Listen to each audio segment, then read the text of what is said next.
What do you think needs to happen to get maximum participation from the South Asian community?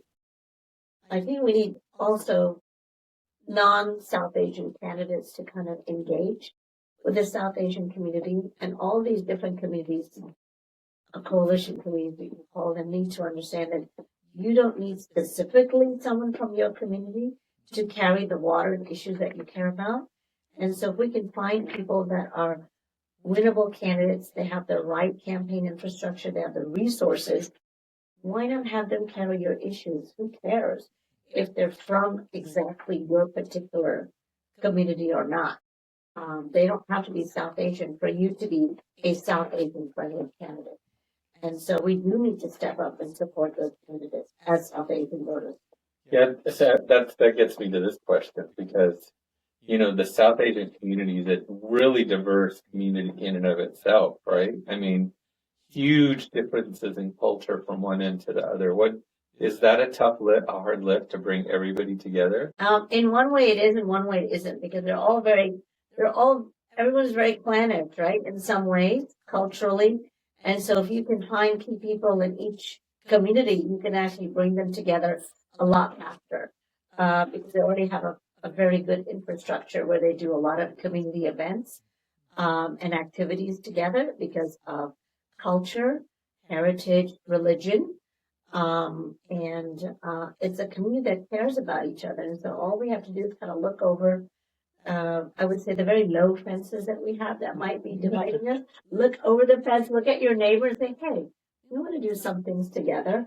And in one way, I hope I'm not in the minority with this view, but politics can divide people, but politics can also bring people together.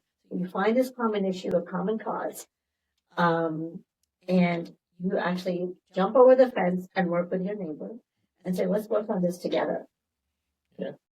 A friend of mine that used to be on the school board says that in order to get people unified, that they have to experience some pain. You think we're experiencing enough pain right now to? Yes, I think so.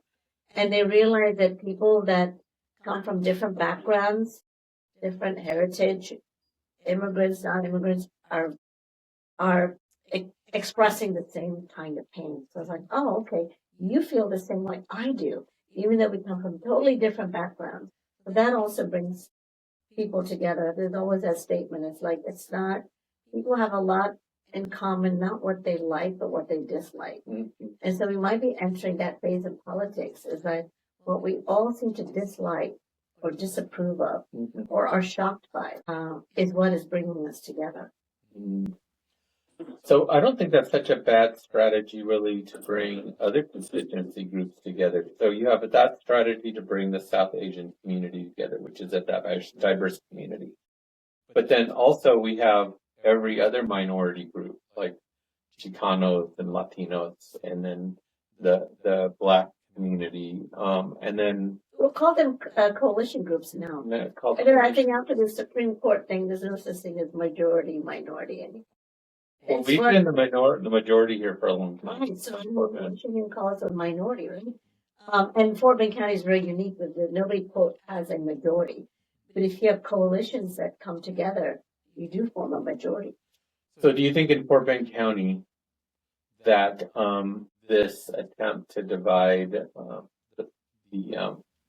what do you call it, precincts, not the precincts, the redistricting that they did here,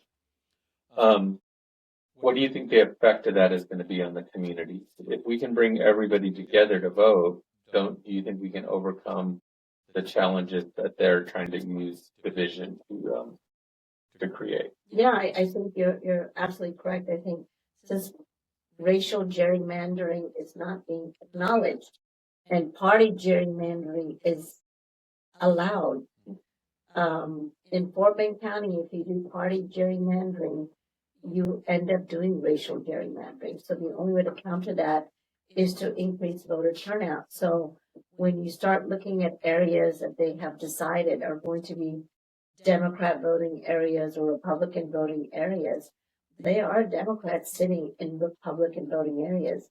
We just need to step up and have them turn out in these elections.